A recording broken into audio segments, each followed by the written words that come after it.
Who do you think you are walking through here? Tara Wilson's shoulder Since when do you people walk slams through against here? the ancient oak's rough bark. Her Everyone federal look, the court governor's calling our briefcase criminal here. Let's crashes hear to the the scam together. sidewalk, This is Governor spilling Susan appellate Taylor. Is Judge decisions Wilson across safe? Why Monument do you have her phone? Avenue's pristine concrete. Officer Look Williams, what we release caught, Judge Wilson Garcia. immediately. You are violating federal Officer law. Brad Williams yanks finished. Tara's arms behind her back, his voice booming across the quiet street. Another wannabe lawyer playing dress-up in our neighborhood. Bet you can't even spell constitutional law, can you, sweetheart?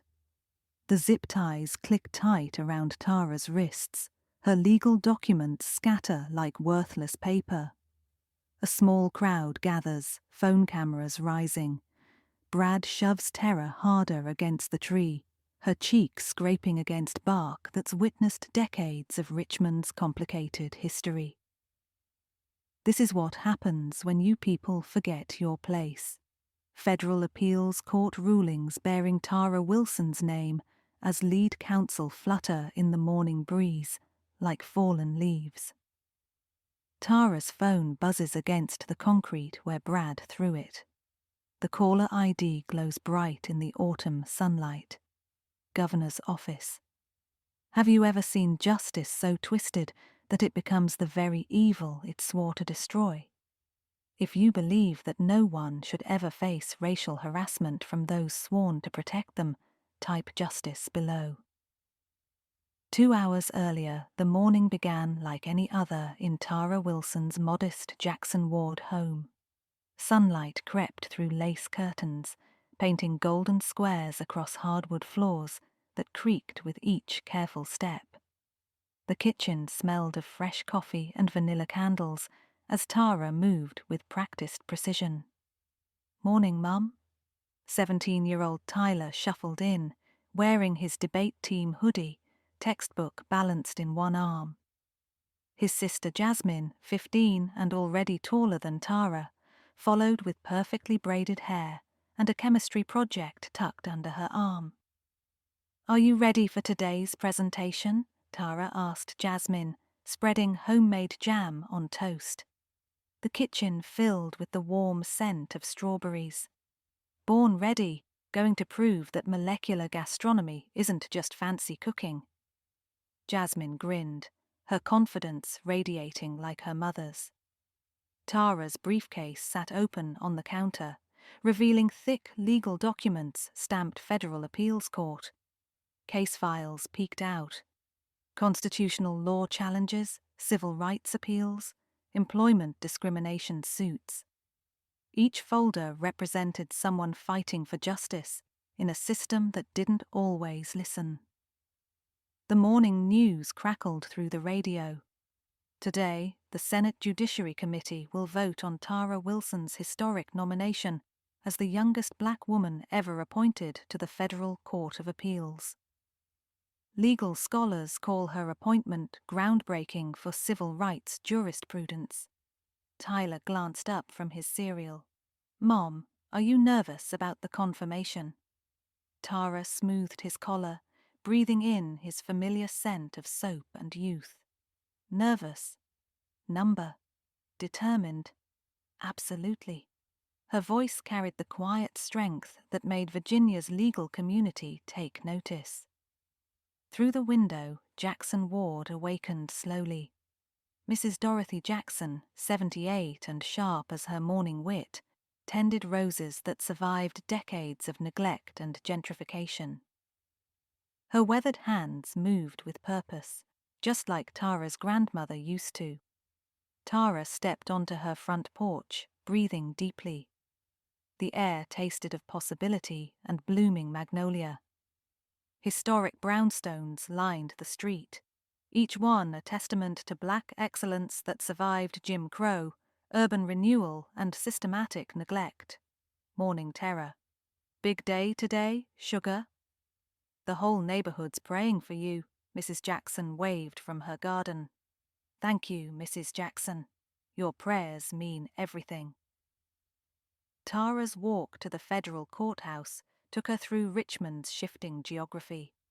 Jackson Ward's soul food restaurants and family-owned shops gradually gave way to Monument Avenue's grand mansions and manicured lawns. Each step carried her from community to territory. Her phone buzzed with messages, fellow attorneys offering support, civil rights organizations expressing hope, a text from her law school roommate. "You've got this, Judge Wilson." Judge Wilson. The title still felt surreal. Tara checked her watch. 7 a.m. The committee hearing started at 9 a.m., but she promised to meet with Attorney General Robert Anderson first. Important nominations demanded early preparation, and today's confirmation would reshape federal judicial landscape. Her briefcase contained more than legal documents. It held hope. Employment discrimination cases that could protect thousands. Voting rights appeals that could expand democracy. Criminal justice reforms that could heal communities like Jackson Ward. Monument Avenue stretched ahead, lined with oak trees that witnessed centuries of history.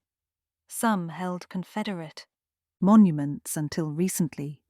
Others sheltered underground railroad stations. Today, they would witness Tara Wilson walking toward her destiny as one of America's highest federal judicial officers. What Tara couldn't see was Officer Brad Williams adjusting his rearview mirror 2 blocks away, scanning for anything suspicious in this neighborhood where he believed certain people didn't belong. The distance between them closed with each step Tara took toward her future. The morning felt pregnant with possibility, as birds sang from branches that once bore terrible fruit, but now offered shade to anyone seeking shelter. Tara's heels clicked against sidewalk cracks where weeds pushed through concrete, nature reclaiming what was always hers. She passed a construction site where workers installed a historical marker, Jackson Ward, birthplace of black excellence. Tara smiled, thinking of Tyler and Jasmine, Mrs. Jackson's roses, and the countless dreams deferred but never destroyed. Her phone contained 17 missed calls from reporters wanting quotes about her historic appointment. The questions were always the same. How does it feel to break barriers? What message do you have for young black women? How will you handle the pressure? But Tara's focus remained on the cases she would hear, the precedents she would set, the justice she would serve. Her nomination represented more than personal achievement.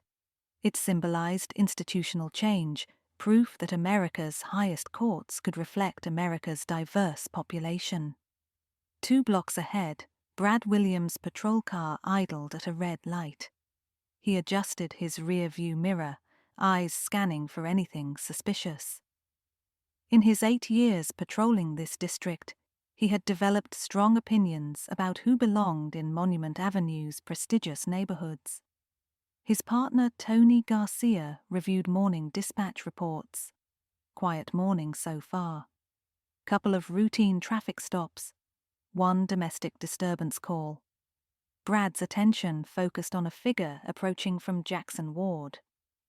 Professional attire, confident stride, obvious comfort in a neighborhood where he believed she didn't belong. "Garcia, you see this?" Tony glanced up, observing Tara walking normally with her briefcase. She looks like a lawyer heading to court. Nothing suspicious about that. Exactly.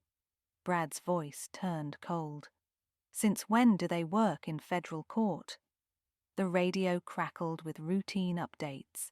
Traffic accidents, burglary reports, domestic disputes, real crimes requiring actual police work, while Brad manufactured suspicion from prejudice and power. Tara checked her phone.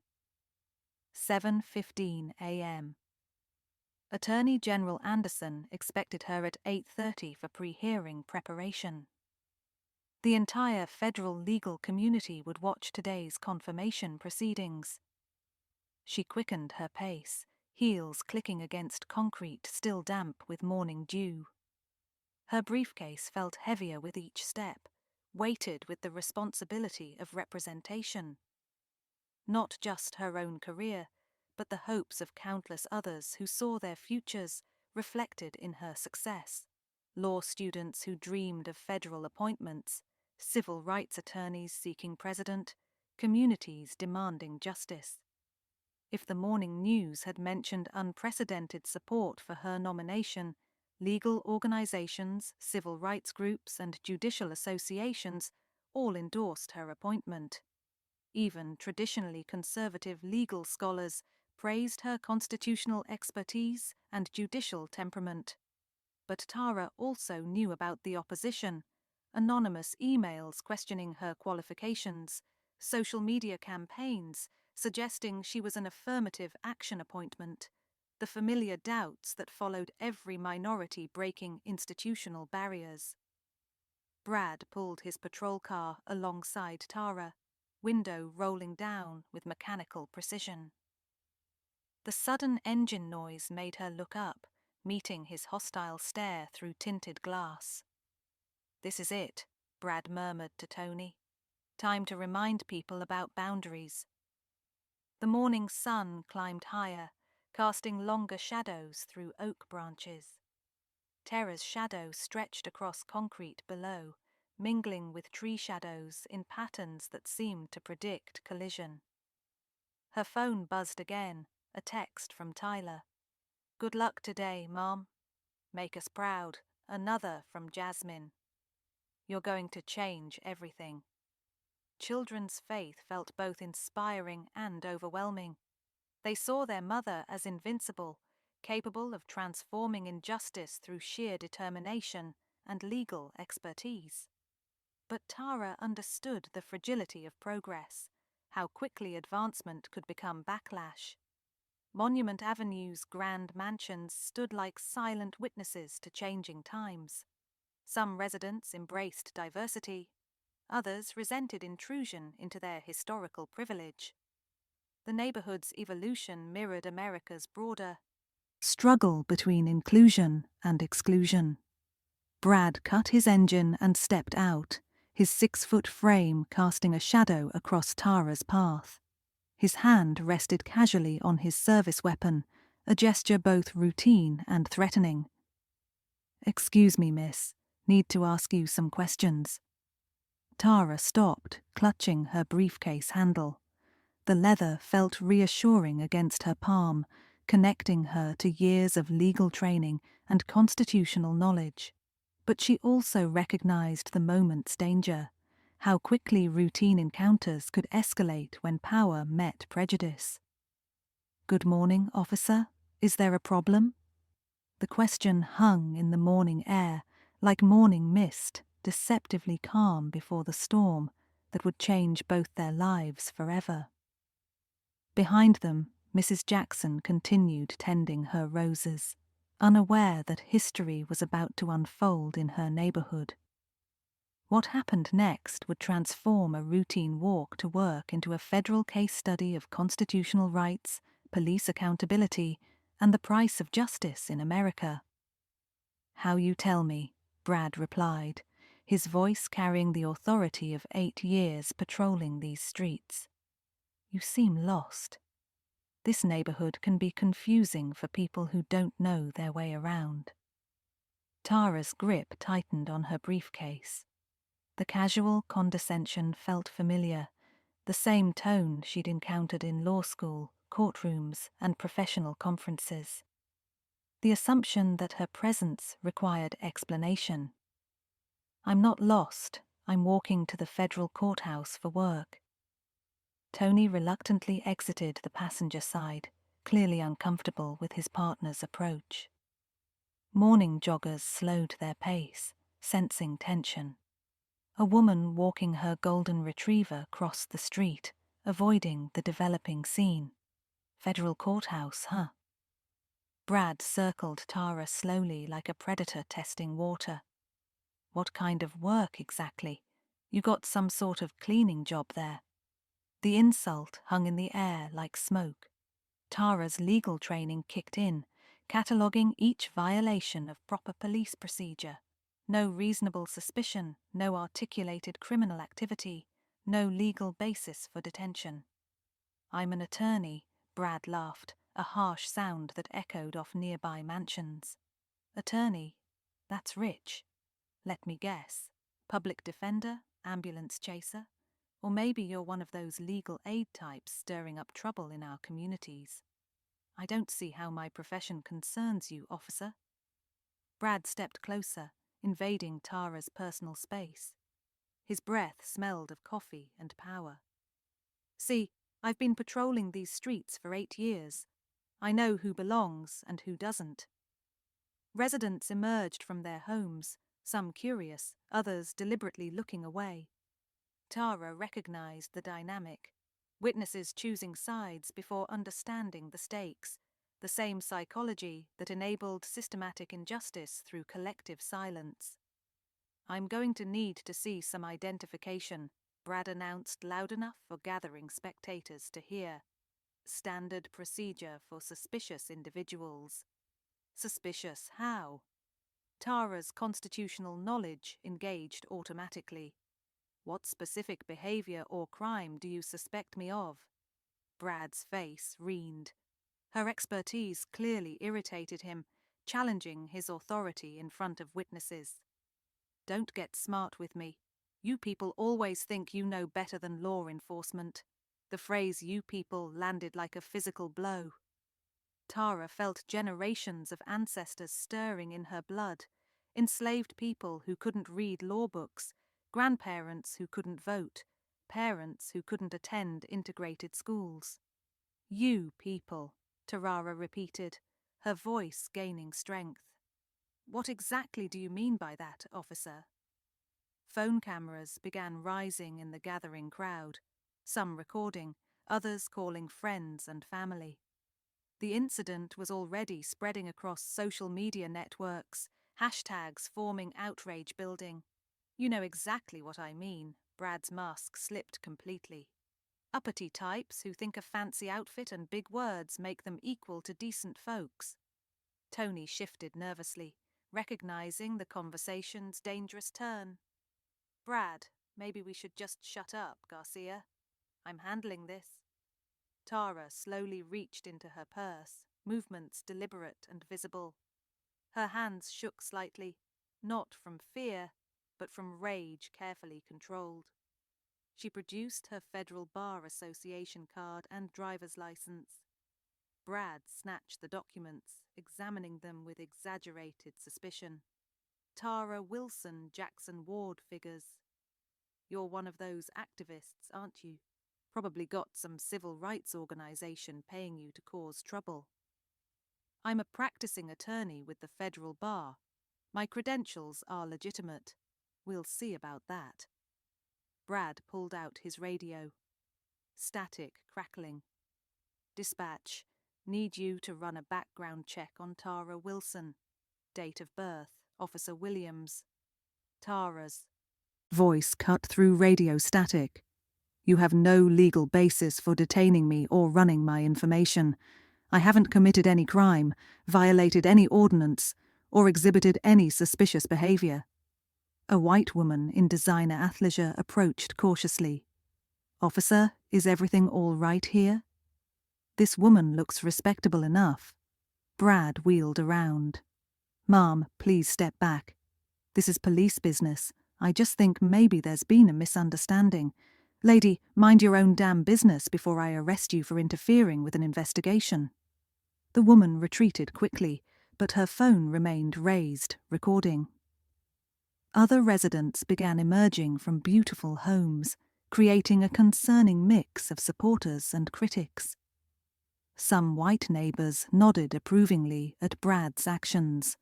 Others filmed nervously, torn between intervention and self-preservation. An elderly black man across the street shook his head sadly. Tara caught his eye and saw recognition there. He'd witnessed these scenes before, perhaps lived through worse. The morning sun climbed higher, burning away dew and illusions. What began as routine harassment was escalating into something far more dangerous. Brad had committed to the confrontation, but community witnesses threatened his usual immunity. The distance between routine police contact and constitutional violation narrowed with each passing moment, measured in heartbeats and held breath. "Sir, I'm going to be late for an important court hearing," Tara continued, checking her watch. "Unless you're placing me under arrest for a specific crime, I'm free to leave." Brad's hand moved toward his handcuffs. The gesture sent ripples of tension through the growing crowd. "You know what? I think I smell marijuana. That gives me probable cause to search your person and belongings." The lie was so blatant that even Tony winced. Tara hadn't touched drugs in her life, didn't even drink wine. But she understood the game. Fabricate probable cause, justify the search, escalate the encounter. "There's no marijuana odor because I don't use drugs. This is harassment, officer, and it's being recorded by multiple witnesses." Brad glanced around, noticing the phones for the first time. His authority depended on community ignorance, but these witnesses understood constitutional rights. The recording devices threatened his usual immunity. "Put those phones away," he shouted at bystanders. "This is official police business." But the phones kept recording. Social media notifications began pinging. Someone had already posted police harassment on Monument Avenue with Tarara's location tagged. Tony approached cautiously. "Brad, maybe we should let her go." "She hasn't done anything wrong." "Garcia, step back. I'm handling the situation." A teenage boy on his bicycle stopped to watch, recognizing the all-too-familiar dynamic. His mother quickly called him away, but not before he shouted, "Leave her alone." "She's not doing anything wrong." "Kid, get out of here before I call your parents," Brad threatened. More residents gathered. A concerning mix of supporters and critics. The demographic told the story. Concerned white faces mixing with horrified black ones. Privilege and oppression colliding on video for the world to witness. "Officer Williams, I'm asking one final time," Tara said. "Am I under arrest?" Brad's silence stretched like a held breath. The crowd waited. Cameras recorded. History held its breath. A white man in a business suit approached. "Officer, I live in this neighborhood. I can vouch that this woman walks this route regularly. She's clearly a professional heading to work." Brad spun around. "Sir, back off right now, or you'll be arrested for obstruction." The man raised his hands but didn't retreat. "I'm just saying there's no crime here. She's walking to work like everyone else." "I decide what's criminal in my district," Brad growled. Tara felt the crowd's energy shifting, some toward support, others toward fear. She recognized the moment's fragility. One wrong word could turn ugly. The morning light grew stronger, casting sharper shadows through oak branches. Her phone buzzed against the concrete where Brad had thrown it. The caller ID showed federal courthouse. Her 8:30 meeting with Attorney General Anderson approached, while she remained detained for the crime of walking while black. A middle-aged white woman pushed through the crowd. "Officer, I think there's been a mistake. I recognize her from the newspaper. Something about federal court appointments." Brad's face twisted with fury. Community members were undermining his narrative, challenging his authority through collective resistance. "Mum, step back or I'll arrest you for interfering," the woman continued. "Anyway, she's been in the Richmond Times-Dispatch, federal judge. Nomination, I think." I said, "Step back." But doubt was creeping into the crowd.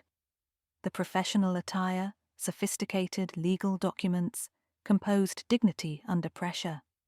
It all suggested someone with actual authority rather than imagined criminality. Tara watched the community dynamic unfold. Young people instinctively recognizing injustice, while older residents hesitated between intervention and self-preservation. The generational divide played out in real time. Her briefcase lay gutted on the sidewalk, legal briefs mixing with fallen oak leaves, constitutional protections scattered like worthless paper. But inside her mind, Tara catalogued every violation, every illegal action, every civil rights abuse for the legal reckoning to come. The news van turned the corner. Channel 12's morning crew probably responding to social media alerts. Brad noticed the media attention and realized his window of unwitnessed brutality was closing rapidly. "Garcia, we need to speed this up," Brad muttered. "Search her briefcase thoroughly. I want everything documented before the bleeding hearts show up." Tony reluctantly approached Tara's scattered documents. Constitutional law cases, federal court filings, judicial nominations. Even he recognized the sophisticated legal work, but Brad's authority felt absolute in this moment. The morning sun climbed higher, casting Tara's shadow across concrete below. Two survivors of American history's darkest impulses, the black woman seeking justice and the ancient oak that had witnessed centuries of struggle. What happened next would determine whether constitutional rights meant anything when power met prejudice on American streets. Young activists began arriving, drawn by viral social media posts spreading across Richmond's networks. 20-something organizers with smartphones and strategic minds, understanding that documented police misconduct could catalyze broader change. "This is live streaming to 15,000 people already," announced a young woman with natural hair and a Black Lives Matter t-shirt. Her phone captured everything in high-definition clarity. Local business owners started closing their shops in solidarity. Lisa Johnson, who owned a nearby coffee shop, flipped her open sign to closed and joined the growing crowd. "Not serving anyone until this sister gets justice," she declared. The elderly black man across the street made phone calls with arthritic fingers, spreading word through networks that had mobilized for decades. Within minutes, cars began arriving. Church members, community organizers, civil rights veterans who recognized the moment's historical significance. Reverend Michael Brown emerged from his sedan, still wearing his morning prayer clothes. The Baptist minister's presence changed the crowd's energy, from angry to determined. "Lord, have mercy," he whispered, seeing Tara's scattered legal documents. "They don't even know who they're messing with." Tony Garcia reviewed Tara's papers with growing unease. Federal appellate court cases, Supreme Court briefs, constitutional law articles bearing her name as primary author. The sophistication of the legal work was undeniable. "Brad, look at these documents. She's working on major federal cases. Maybe we should reconsider." "Maybe you should shut up and do your job," Brad snapped. "I don't care if she's got the Constitution tattooed on her back. On my street, she follows my rules." But his confidence was wavering. The community response exceeded anything he'd experienced. Usually, witnesses dispersed quickly, intimidated by police authority. Today felt different, organized, intentional, powerful. A group of Howard University law students arrived, recognizing Tara from legal conferences. "That's Judge Wilson," one whispered urgently. "She's nominated for the Federal Court of Appeals. She's literally one of the most important civil rights attorneys in Virginia."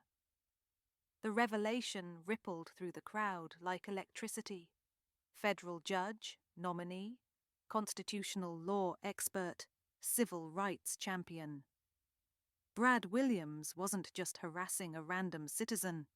He was assaulting one of America's most distinguished legal minds. Dr. Marcus Thompson, a local community activist, began organizing the response with military precision. Everyone with phones keep recording from different angles. We need multiple perspectives, someone called Channel 6 and Channel 8.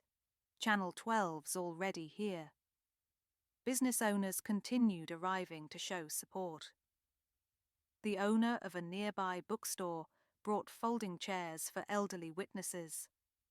A restaurant owner provided free water and snacks.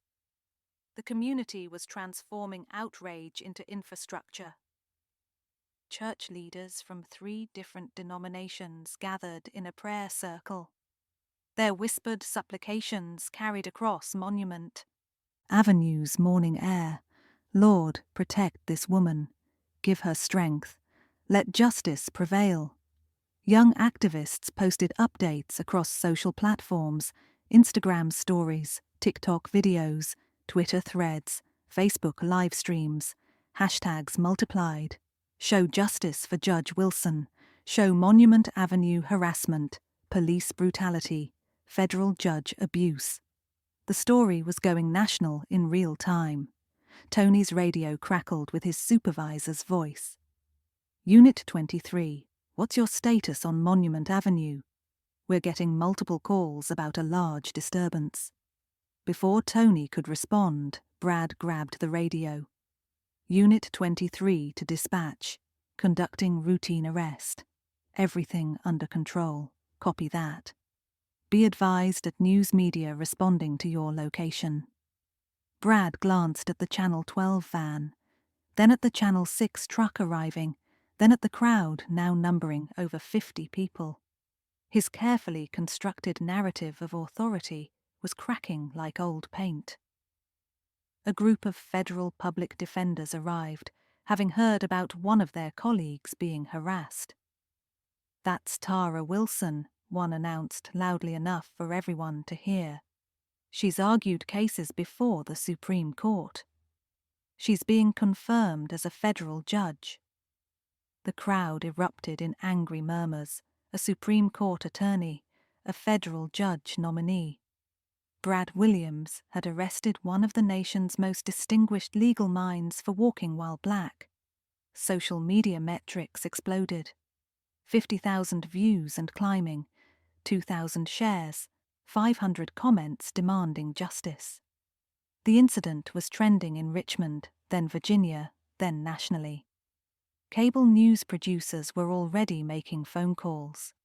Tara remained pressed against the ancient oak zip ties cutting into her wrists. But she watched the community mobilization with professional interest. This was democracy in action. Citizens using technology, organization, and collective action to demand accountability. Her phone continued buzzing against the concrete. Missed calls from the Attorney General, the federal court clerk, the Senate Judiciary Committee. Each unanswered call represented institutional power waiting for her arrival. What Brad Williams didn't yet understand was that his routine harassment had evolved into a federal case with national implications. The tree that held Tara captive would soon become a symbol of resistance. Comment your country and city below. Let's see where people stand against police discrimination worldwide. Your participation shows that dignity knows no borders. Turn around and put your hands on that tree, Brad commanded, his voice carrying desperation disguised as authority. We're going to settle this right now. The ancient oak had witnessed Richmond's entire complicated history.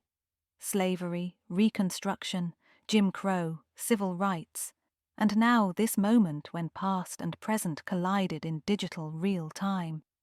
Tara's palms pressed against the rough bark, feeling grooves cut deep by centuries of weather and witness. The tree's surface felt cold despite the warming morning sun, its texture marking her skin like accusations. Brad forced her arms higher, zip ties biting into her wrists with surgical precision. Thought you were hot with all that legal talk, didn't you? Let's see how smart you sound now. The crowd grew larger, 60 people than 70.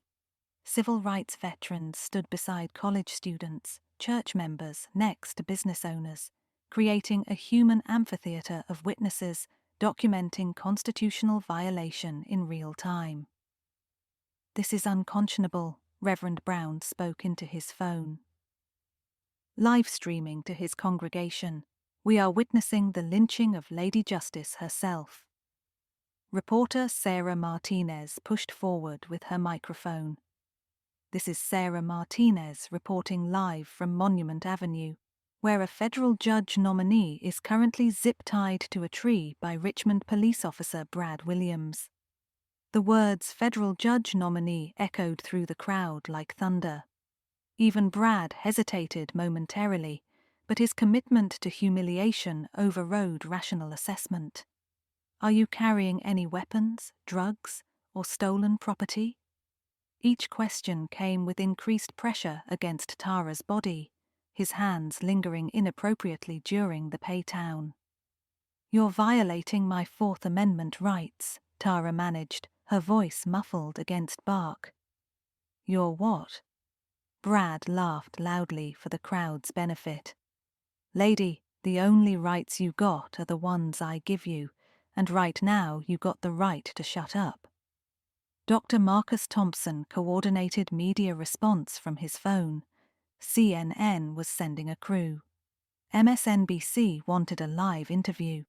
Fox News requested comment. The story was exploding beyond local news, international consciousness. A white teenager with purple hair and multiple piercings stepped forward boldly. "This is screwed up. She's not doing anything wrong." Brad advanced menacingly. "Watch your mouth, punk, and pull up your pants while you're at it. I'll say whatever I want. This is America, not Nazi Germany." The Nazi comparison hit Brad like a physical blow. His face wreathed with fury, fists clenching. But the teenager's friends surrounded him protectively, a diverse group unified by youthful idealism and smartphone documentation. Tara felt the community's energy building around her like electrical charge. Young people instinctively recognizing injustice, while older residents moved beyond hesitation toward direct action. Her briefcase contents scattered across Monument Avenue told their own story. Constitutional law cases, federal appellate decisions, Supreme Court briefs.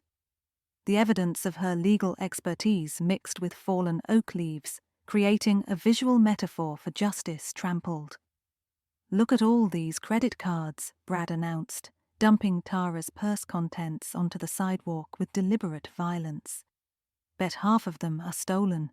We got ourselves a real criminal here, folks." Tara's driver's license landed face up, clearly showing her Jackson Ward address. Brad examined it with exaggerated suspicion.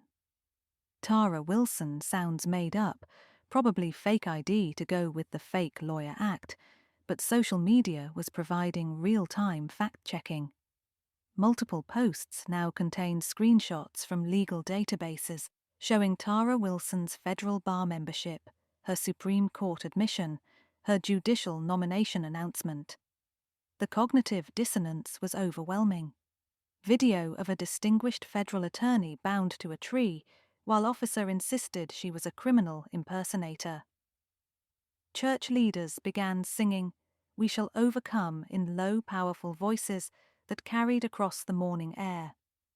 The hymn transformed the scene from harassment documentation into historical witness. A news helicopter circled overhead, capturing aerial footage that would play on networks worldwide. Richmond Police Department's phone lines jammed with calls from citizens, journalists, and elected officials demanding explanation. Mayor Patricia Williams received urgent briefings while driving to City Hall. Governor Susan Taylor's press secretary fielded questions from national reporters. Federal officials monitored the situation from Washington. Brad pulled out his phone, snapping photos of Tara bound against the tree, going to document this arrest real good.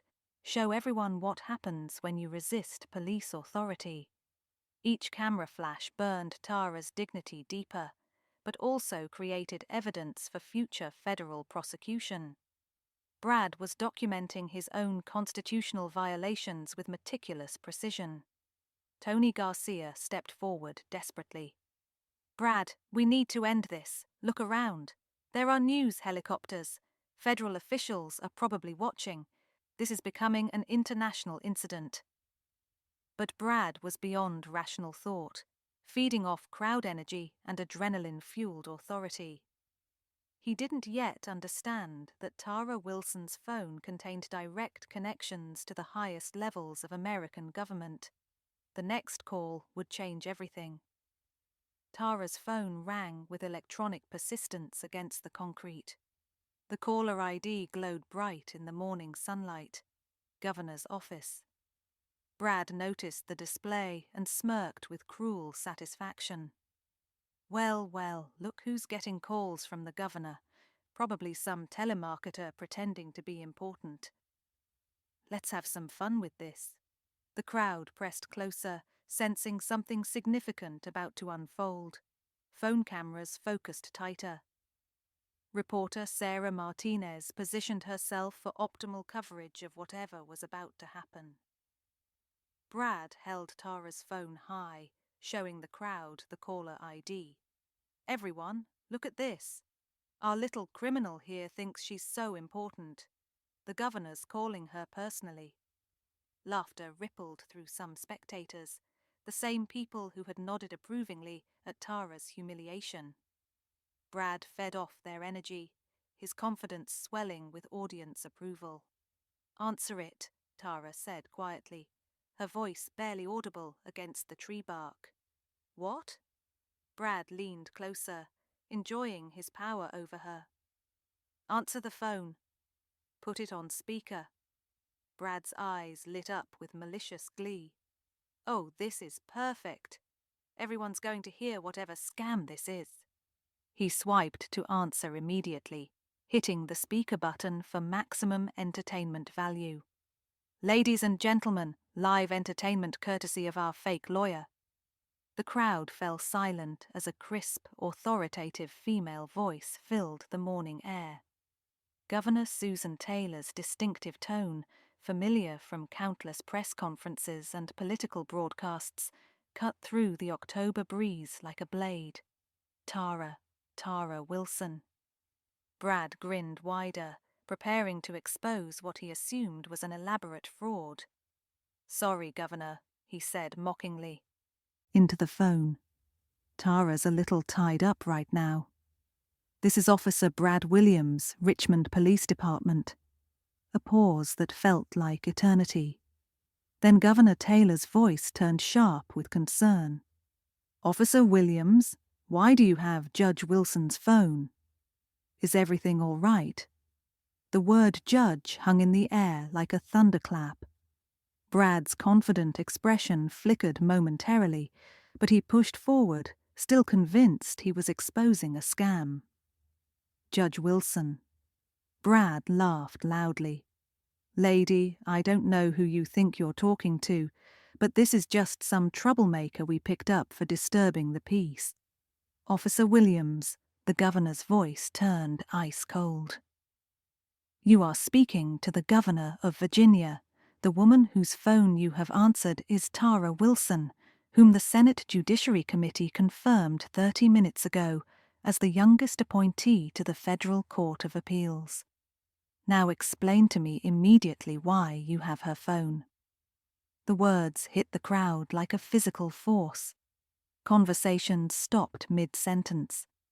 Phones paused their recording as operators absorbed the magnitude of what they were witnessing. Tara Wilson, bound to a tree with zip ties, was a newly confirmed federal judge. Brad's face drained of color. His hand holding the phone began to tremble. That's she can't be. This is some kind of mistake. There's no mistake, Officer Williams. I was calling to personally congratulate Judge Wilson on her unanimous confirmation. The swearing-in ceremony is scheduled for this afternoon. Now I ask again, why do you have her phone? Tony Garcia stepped backward as if struck. His face went ash-grey as reality crashed over him. They had just arrested and humiliated one of the youngest federal judges in American history. The crowd erupted in chaos. Supporters who had encouraged Brad's actions now backed away rapidly, suddenly understanding their complicity in assaulting a federal judicial officer. Others surged forward supportively, offering Tara assistance. Brad looked frantically at Tara bound against the tree, then at the scattered federal court documents bearing her name, then at the crowd of witnesses recording everything: the professional briefcase, the sophisticated legal papers, the composed dignity under pressure. It all made horrifying sense. Governor Taylor, Tara spoke clearly toward the phone, her voice carrying despite her position against the tree. I'm currently zip-tied to an oak tree on Monument Avenue because Officer Williams decided I didn't belong in this neighborhood. The silence that followed felt apocalyptic. When Governor Taylor's voice returned, it trembled with barely controlled fury. Officer Williams, you will release Judge Wilson immediately. I'm contacting Police Chief Patricia Davis directly. This incident will be investigated to the fullest extent of federal law. Brad's hands shook violently as he fumbled for his knife to cut Tara's restraints. The zip ties fell away like broken chains.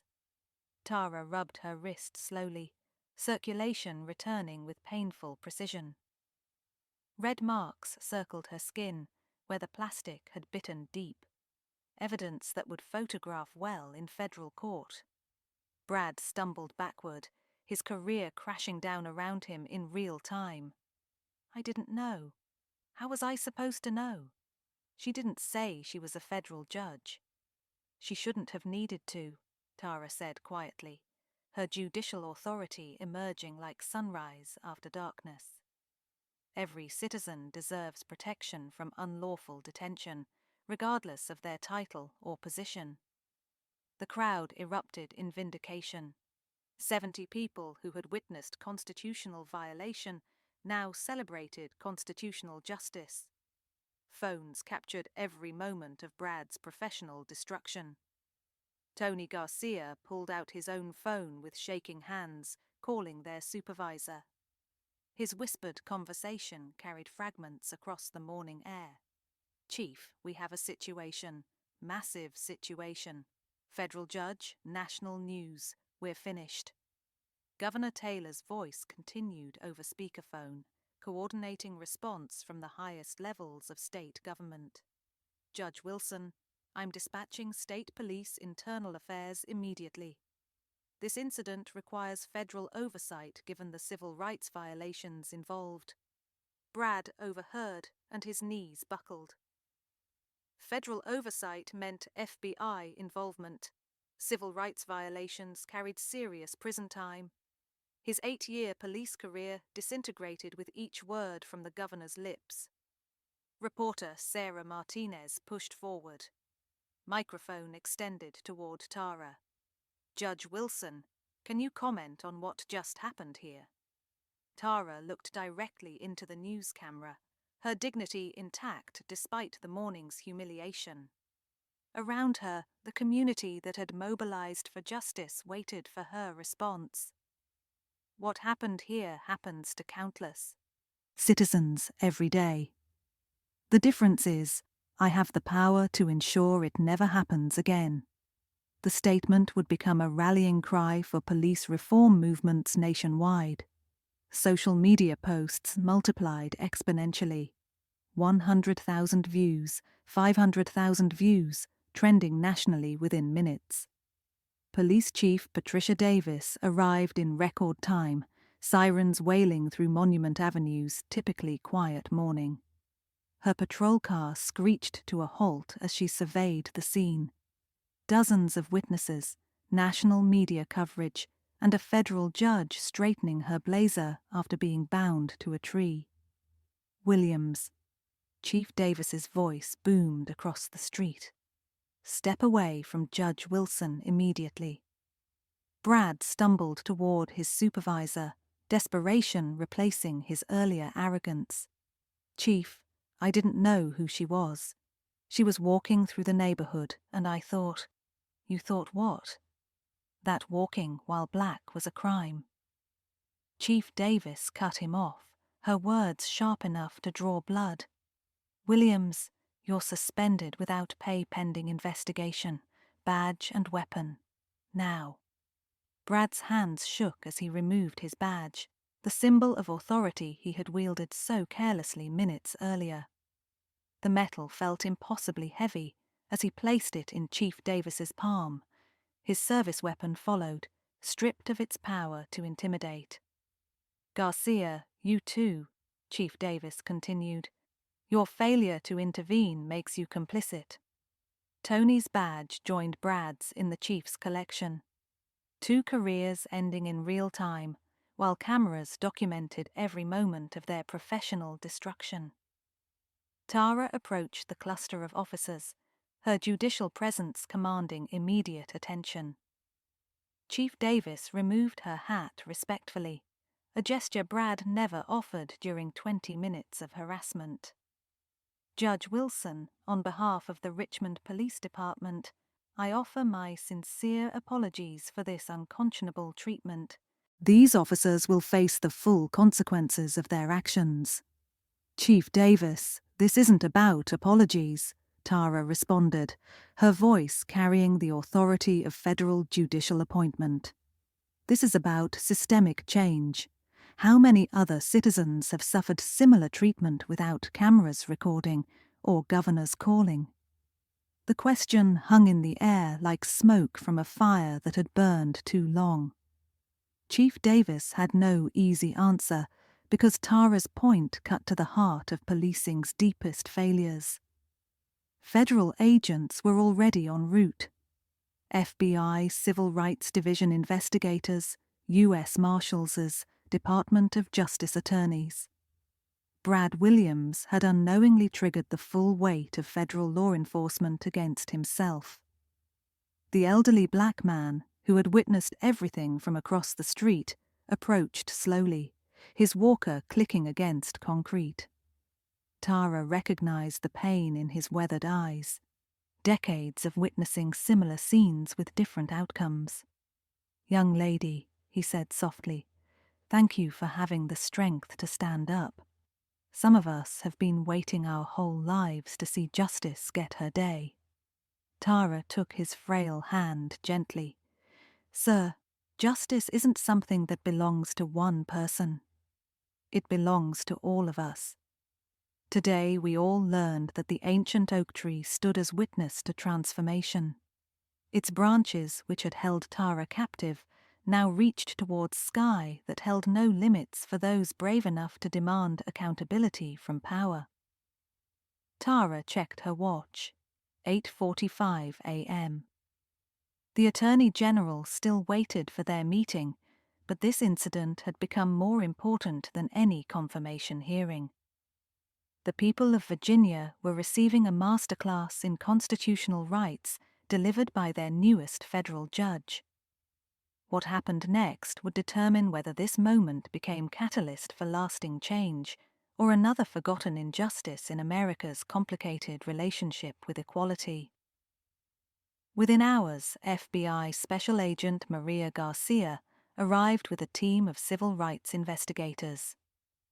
The federal response was swift and comprehensive, exactly what Brad Williams had feared and Tony Garcia had dreaded. "Judge Wilson, I'm Special Agent Garcia with the FBI Civil Rights Division. We're here to investigate potential violations of federal civil rights statutes." Maria Garcia's professional demeanor carried the weight of federal authority that local police couldn't intimidate or dismiss. The investigation began immediately. Crime scene tape surrounded the oak tree where Tara had been bound. Federal photographers documented everything: zip tie marks on bark, scattered legal documents, physical evidence of constitutional violation. Brad sat in the back of a federal vehicle, reading his rights while handcuffed. An ironic reversal that didn't escape anyone's notice. The Miranda warning he had ignored giving Tara was now protecting him from his own incriminating statements. You have the right to remain silent. Anything you say can and will be used against you in federal court.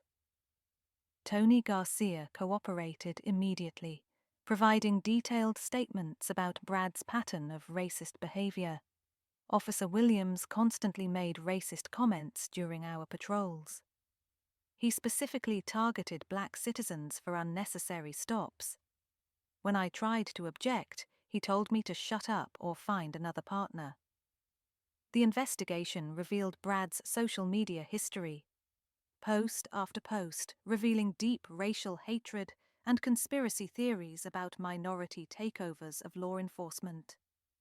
Screenshots showed him celebrating other officers' excessive force incidents and sharing memes depicting black citizens as inherently criminal.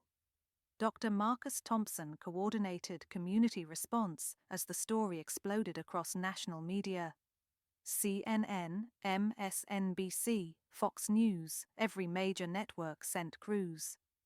The incident transcended local news to become a symbol of systemic police racism. This is bigger than Richmond, Dr. Thompson told reporters.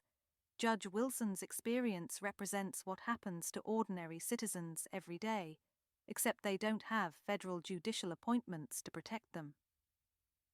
Tara's phone rang constantly. Interview requests, speaking invitations, legal organizations offering support. But her focus remained on institutional change rather than personal vindication. Federal prosecutors reviewed evidence for potential charges: deprivation of rights under color of law, conspiracy against rights, hate crime enhancements. Each charge carried serious prison time. Richmond Police Department phones jammed with calls from citizens reporting similar experiences with Brad Williams.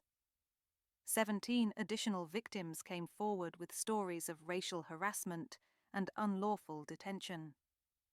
The pattern was clear and documented. Brad had systematically targeted black citizens throughout his career using badge, authority to humiliate and intimidate. Tara's case opened floodgates that revealed institutional failure at every level.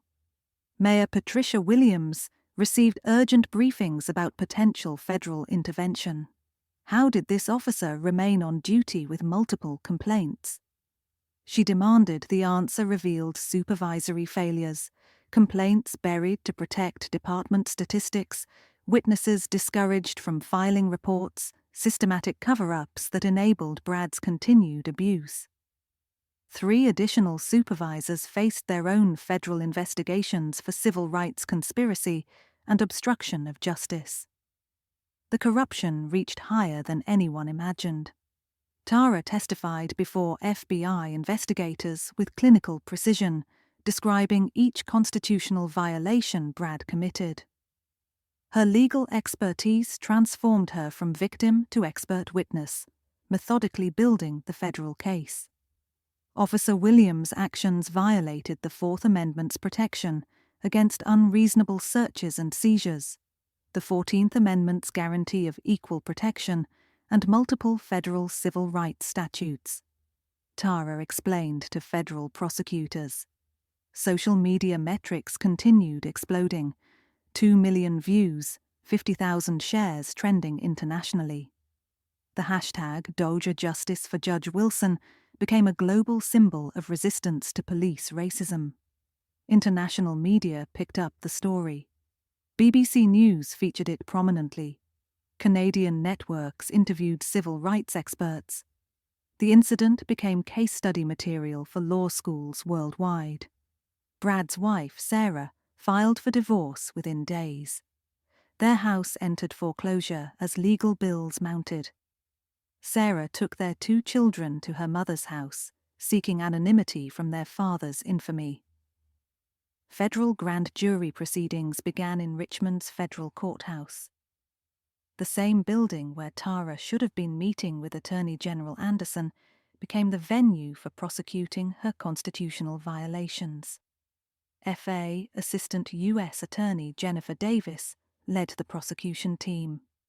Officer Williams didn't just violate Judge Wilson's rights, he violated the constitutional foundation of American policing. Legal experts predicted Brad faced 8 to 12 years in federal prison. Civil rights violations carried mandatory minimum sentences, and hate crime enhancements could double the penalty. Richmond Police Department implemented emergency reforms, mandatory body cameras, civilian oversight boards, bias training for all officers. Chief Davis announced zero tolerance for racial harassment. But Tara understood that real change required more than policy adjustments. It demanded cultural transformation, accountability mechanisms, and community oversight of law enforcement power. The oak tree became an unofficial pilgrimage site. People left flowers, handwritten notes, small tokens of solidarity. Children asked parents to explain why the nice judge lady was tied to a tree for walking. Federal investigation continued expanding. Brad Williams had triggered the most comprehensive civil rights investigation in Richmond's modern history, all because he couldn't imagine that a black woman belonged on Monument Avenue. 3 months later, the federal courthouse buzzed with unprecedented activity. Media credentials were limited due to overwhelming interest. Overflow crowds watched proceedings on courthouse monitors as United States vs. Brad Williams began. Brad sat at the defendant's table wearing an orange jumpsuit. His former authority reduced to ankle shackles and supervised bathroom breaks. His court-appointed attorney shuffled through evidence documenting his pattern of racist behavior spanning his entire career. Your Honor, Assistant U.S. Attorney Jennifer Davis addressed Federal Judge Margaret Wilson. The evidence shows Defendant Williams violated not only Judge Wilson's civil rights, but those of dozens of other citizens. His actions represent a pattern of, he told me our job was keeping them in their place. Expert witness Dr. Vanessa Collins, a civil rights historian from Georgetown University, contextualizes Brad's actions within centuries of police abuse targeting Black Americans. What happened to Judge Wilson represents a continuum of racial control dating back to slave patrols. The zip ties and tree binding specifically echo-lynching imagery designed to terrorize and dehumanize.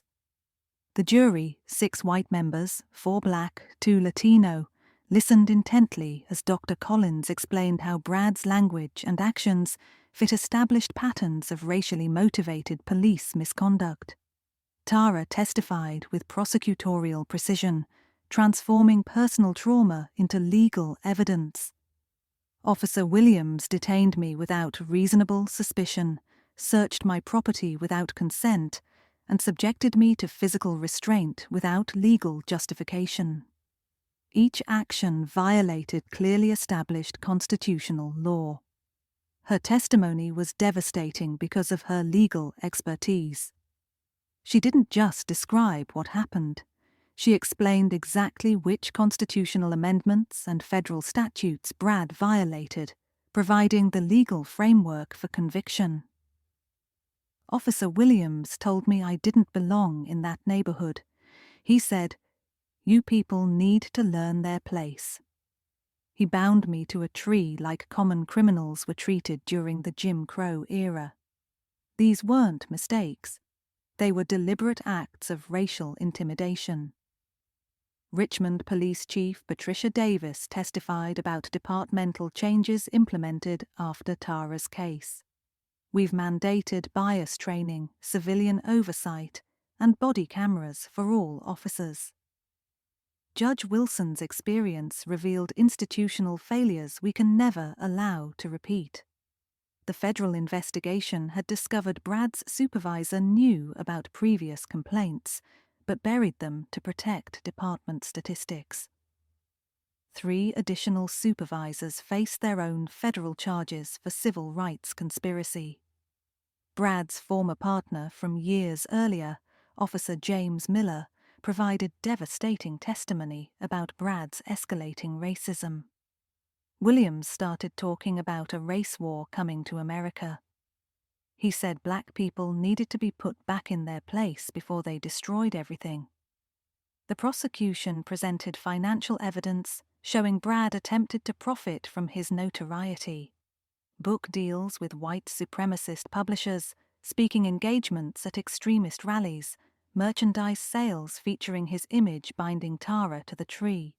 Each attempt to monetize racism added additional charges to his federal indictment. Dr. Michael Robertson, a forensic psychologist, analyzed Brad's mental state during the incident. Mr. Williams displayed classic signs of narcissistic personality disorder combined with deep-seated racial animus. His inability to recognize Judge Wilson's authority, even after learning her identity, demonstrates complete devaluation of black humanity. The trial's climax came when prosecutors played Brad's jailhouse phone calls, conversations with white supremacist groups, offering financial support in exchange for his martyrdom. "They made me famous," Brad bragged to a caller. "I showed the world what happens when they try to take over our neighborhoods." The evidence was overwhelming. Video documentation, witness testimony, expert analysis, Brad's own recorded statements, everything pointed toward deliberate civil rights violations motivated by racial hatred. Federal civil rights law provided no mercy for officers who abused constitutional protections while wearing badges of authority. After 4 days of deliberation, the jury returned to Judge Margaret Wilson's courtroom. The tension was palpable as Foreman Thomas Anderson, a retired teacher from Henry County, stood with the verdict. On the charge of deprivation of civil rights under color of law, we find the defendant Brad Williams guilty. The first verdict hit the courtroom like thunder. Tara remained composed, but felt vindication coursing through her veins. Justice was speaking with its own voice. On the charge of conspiracy against rights, we find the defendant Brad Williams guilty. 2 for 2. The jury had understood that Brad's actions weren't mistakes or poor judgment. They were deliberate constitutional violations motivated by racial hatred. On the charge of hate crime enhancement, we find the defendant Brad Williams guilty. The hate crime finding was crucial. It acknowledged that Brad targeted Tara specifically because of her race, transforming harassment into federal civil rights violation with mandatory minimum sentences. Brad showed no emotion as the verdicts were read, his delusions of righteousness intact even in defeat. His court-appointed attorney slumped in defeat, knowing that federal convictions carried serious prison time with limited appeal options. Judge Wilson's sentencing hearing drew national attention 3 weeks later. Civil rights leaders filled the gallery alongside Tara's family and supporters. Brad's few remaining allies stayed away. His extremist ideology finally recognized as criminal behavior. Tara's impact statement moved the courtroom to tears. "Officer Williams didn't just attack me that morning. He attacked every citizen's right to walk freely without fear of harassment based on skin color. He attacked the Constitution he swore to defend. Most importantly, he attacked the very idea that America belongs to all Americans." Character witnesses testified about Brad's pattern of racism extending beyond his police career. Former neighbors described racist rants at community meetings. Former classmates recalled his harassment of minority students in high school. The psychological evaluation revealed disturbing findings. Brad demonstrated no remorse, blamed his victims for provoking him, and maintained that white Americans were under attack by minority advancement. Dr. Robertson's testimony was particularly damning. Mr. Williams represents a clear and present danger to civil rights and community safety. His racial animus is deeply entrenched and unlikely to respond to rehabilitation efforts. Brad's mother took the stand, pleading for mercy, describing her son's difficult childhood, and claiming he wasn't really racist. But cross-examination revealed she had shared many of Brad's social media posts and attended rallies supporting his actions. The prosecution presented evidence of Brad's attempts to profit from racism while awaiting trial. Book deals with extremist publishers, speaking fees from white supremacist groups, merchandise featuring his image binding Tara to the tree. Your Honor, Assistant U.S. Attorney Davis argued, Defendant Williams has shown no remorse, attempted to profit from his crimes, and continues to represent a threat to civil rights. The maximum sentence is not only warranted, it's necessary to protect future victims. Judge Margaret Wilson had presided over civil rights cases for 20 years, but rarely encountered such clear-cut constitutional violations. The evidence was overwhelming, the defendant unrepentant, the community impact devastating. Brad Williams, Judge Wilson, addressed the defendant directly. Your actions represent everything wrong with American policing. You perverted your oath to protect and serve into a license to terrorize citizens based on their race. Brad stared defiantly ahead, refusing to acknowledge the judge's authority, even in his moment of accountability. The court finds that your actions were premeditated, systematic, and motivated entirely by racial hatred. You showed no mercy to Judge Wilson, and this court will show none to you. The sentence was harsh, but justified. Brad Williams, you are hereby sentenced to 8 years in federal prison without possibility of parole, followed by 3 years of supervised release. You are permanently barred from law enforcement employment and prohibited from possessing firearms. Tara watched Brad led away in shackles, feeling not triumph but profound sadness for opportunities wasted and trust broken. Justice had been served, but the larger work of police reform was just beginning. Outside the courthouse, Tara addressed gathered media with characteristic grace.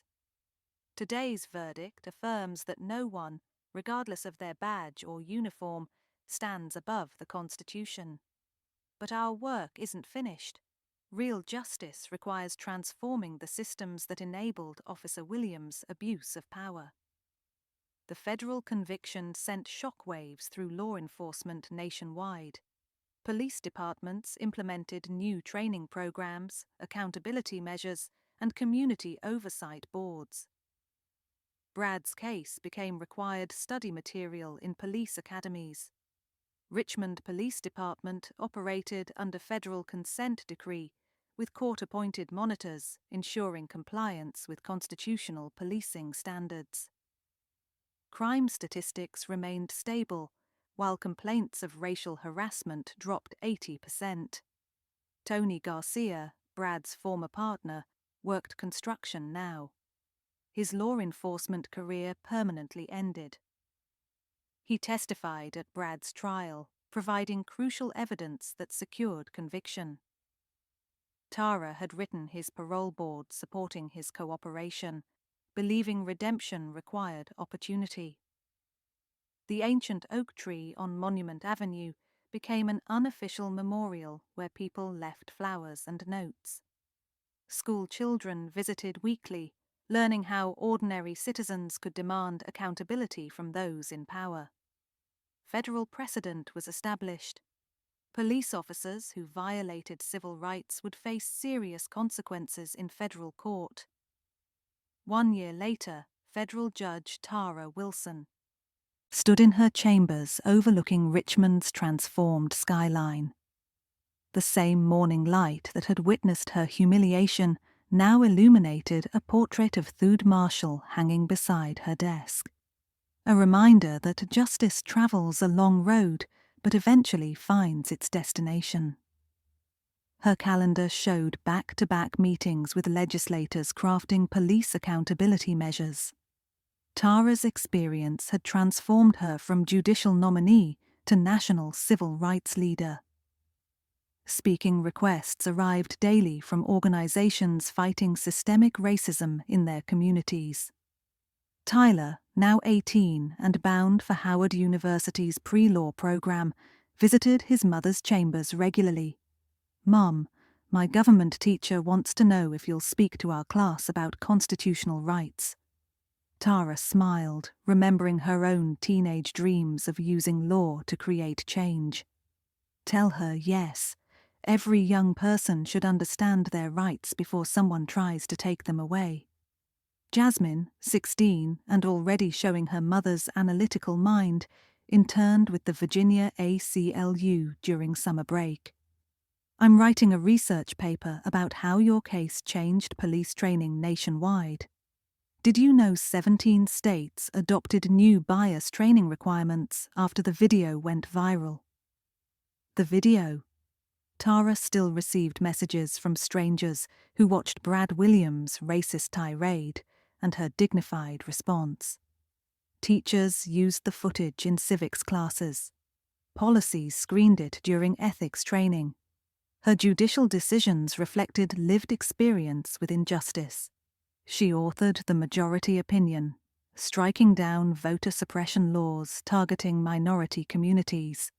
Her criminal justice reform rulings prioritized rehabilitation over punishment. Her employment discrimination decisions protected workers Brad Williams would have dismissed as troublemakers. Richmond Police Department's transformation became a national model. Chief Patricia Davis had implemented community policing philosophy, emphasizing service over control.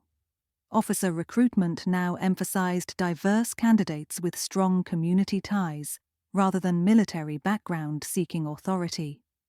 Brad Williams served his federal sentence in protective custody, his former law enforcement status making general population too dangerous. His appeals had all failed.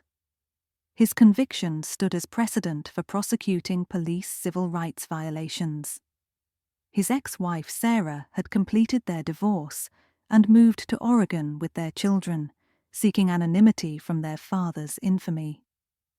The children grew up knowing their father was in prison for hurting people because of their skin color. Late afternoon shadows fell across Tara's desk as she reviewed tomorrow's cases. A death penalty appeal, a gerrymandering challenge, a same-sex marriage rights dispute.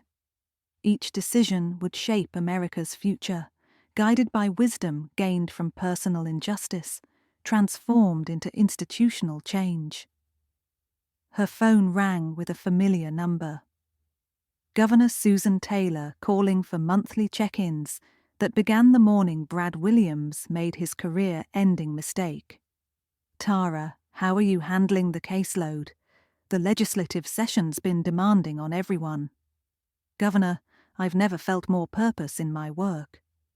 Surviving Officer Williams' hatred taught me that justice isn't just legal theory. It's human dignity protected by institutional courage. Tyler and Jasmine arrived for family dinner. Their conversations mixing teenage concerns with sophisticated discussions about constitutional law and social justice. They had inherited their mother's commitment to equality without inheriting her trauma.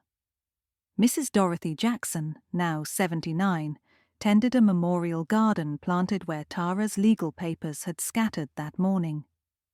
The flowers bloomed in constitutional colors, red roses for courage, white lies for justice, blue hydrangeas for truth. School children visited weekly, learning how ordinary citizens could demand accountability from those in power.